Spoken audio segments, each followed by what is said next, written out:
Саламатсыздарбы, урматтуу операторлар. Жогорку кеңештин депутаттарын жана Кыргыз Республикасынын президентин шайлоо жөнүндө конституциялык мыйзамга ылайык күздө боло турган парламенттик шайлоо технологиянын жаңы ыкмалары менен өтөт. Калктын бирдиктүү мамлекеттик реестринин негизинде Кыргыз Республикасынын биометрикалык маалыматты тапшырган жарандары шайлоочулардын тизмесине кирет. Шайлоо күнү алдын ала шайлоо, открепительное удостоверение же болбосо кошумча тизме болбойт. Шайлоо күнү оорукчан үйдө жаткан шайлоочуларга көчмө урна чыгат. Шайлоо күнү сиздердин ишиңиздер калыс болуш керек. Участкалык шайлоо комиссиясынын ишине кийлигишпейсиздер. Сиздердин шайлоо күнү иштей турган ишиңер жарандарды кабыл алып, аларды идентификация жүргүзүү жана колдоруна чеп берүү.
Ноутбукту зарядтоочу кабелден бир учу ноутбуктун заряд алуучу уячыгына кошулат. Экинчи учу болсо UPS-ке кошулат. Мышка ноутбуктун USB тармагына туташтырылат. Сканер ноутбуктун USB тармагына туташтырылат.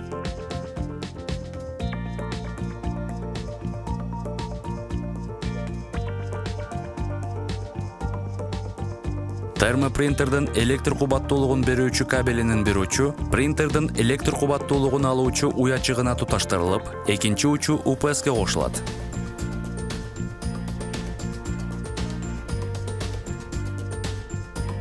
Термопринтердин USB кабели ноутбуктун USB тармагына туташтырылат.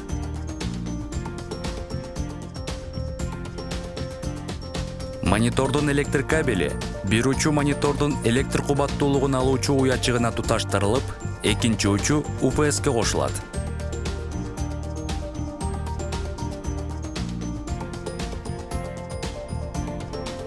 HDMI кабелинин бир учу монитордун HDMI уячыгына кошулуп, экинчи учу ноутбуктун HDMI уячыгына туташтырылат.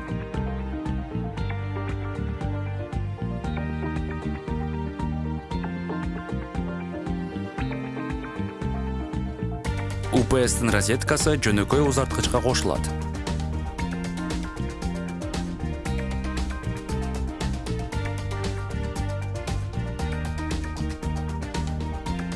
Монитор башкаруу пульттун жардамы менен күйгүзүлөт. Ноутбукту ачабыз жана күйгүзөбүз.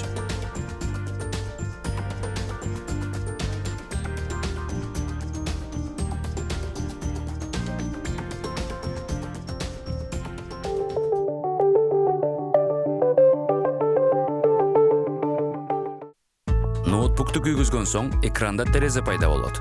Участковая избирательная комиссия деген талаачага номерди жазыңыз. Пароль система деген талаачага шарттуу белгини жазыңыз. Көңүл буруңуздар. Өздүк номер жана шарттуу белги ар бир операторго шайлоого 1 саат калганда бекитилген конвертте берилет. Номерди жана шарттуу белгини киргизген соң подтвердить деген баскычты басыңыз. Андан соң оператор шайлоонун өткөзүлүп жаткан күнүн жана убактысын киргизиши зарыл. Киргизүү бүткөн соң подтвердить деген баскычты басыңыз.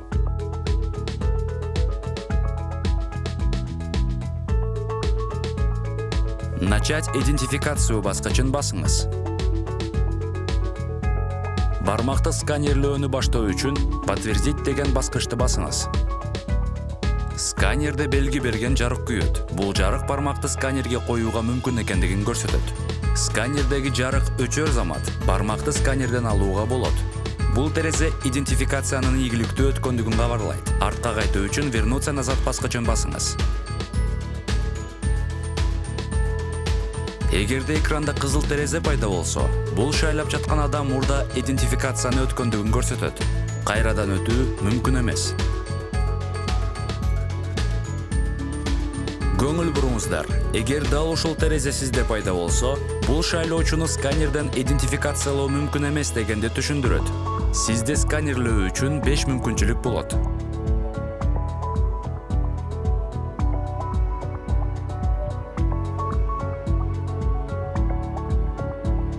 Беш мүмкүнчүлүк аяктаган соң, сизде бул терезе пайда болот. Бул терезеде сизге шайлоочунун жеке идентификациялык номерин киргизүү сунушталат.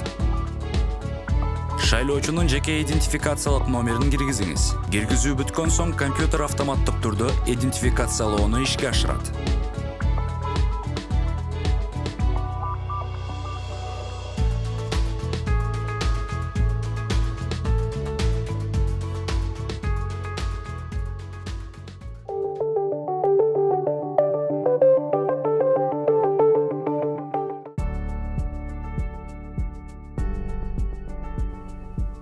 Саламатсызбы? Саламатсызбы? Паспортуңуз уруксатпы? Көңүл буруп паспорттогу сүрөттүн окшоштугун текшериңиз. Подтвердить баскычын басыңыз. Бармагыңызды коюңуз. Сканерге бармакты кантип коюу керек экендигине өзгөчө көңүл буруңуз. Бармакты текесинен коюуга болбойт. Бармакты кырынан коюуга болбойт. Бармакты сканердин бетине түз коюу керек.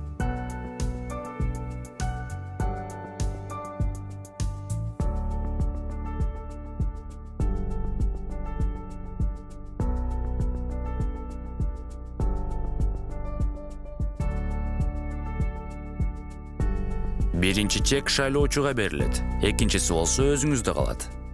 Бул сизге. Рахмат.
урматтуу операторлор, шайлоо күнү сиздердин так жасаган ишиңиздерден өлкөнүн келечеги, Кыргызстандын эртеңкиси аныкталат.